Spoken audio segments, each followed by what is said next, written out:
নবীজি কিসের তৈরি, নূরের তৈরি না মাটির তৈরি, এইটা নিয়ে কাজ্জার কোনো শেষ নাই। আশ্চর্য কথা, কি দিয়ে বানাইছে, মাটি দিয়ে না নূর দিয়ে বানাইছে, এর ভিত্তিতে মর্যাদা। আল্লাহর কোরআন পুরাটার মধ্যে অগণিত আয়াত আল্লাহ তাআলা রাসূলের মর্যাদার জন্য আল্লাহ তাআলা নির্ধারণ করে বলে রাখছেন। হাদিসে নবীজির অগণিত মর্যাদা আল্লাহ তাআলার পক্ষ থেকে নবী শুনাইয়ে রাখছেন। এরপরে আমনে একটা ইডার লাইকা তো মাথা ব্যথা হইয়া গেল কামনে। কথাটা বুঝছেন না আপনি?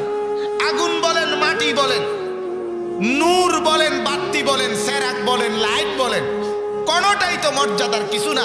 মর্যাদার ফয়সালা তো আল্লাহর হাতে। কথা কন না কেন? এই কথাটা কেমনে বুঝাইব? এই কথাটা সহজ কথা। মর্যাদার ভিত্তি তো কি আতফাও না, মর্যাদার ভিত্তি তো আপনার আল্লাহ তাআলার ফয়সালা। আল্লাহ যদি দামি বানায় সে দামি, আল্লাহ যদি বেদামি বানায় সে ঘৃণিত। ঘৃণিত। হযরতে বেলাল রাদিয়াল্লাহু তাআলা আনহু তিনি যখন মক্কা বিজয়ের সময় কাবা ঘরের ছাদে আল্লাহ রাসূল সাল্লাল্লাহু আলাইহি ওয়াসাল্লাম ওনাকে বলছিলেন, বেলাল কাবা ঘরের ছাদে দাঁড়িয়ে আজান দাও। হযরতে বেলাল কাবা ঘরের ছাদে উঠে আজান দিচ্ছিল।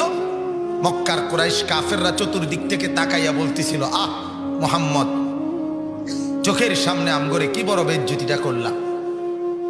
এক গোলাম, এক নিগ্রু, যাকে আমরা সেদিনও মারছি, আজ তুমি তারে আমগোর সামনে কাবা ঘরের ছাদে তুলে দিলা, কি করলা এটা? তখন আল্লাহ তাআলা কোরআন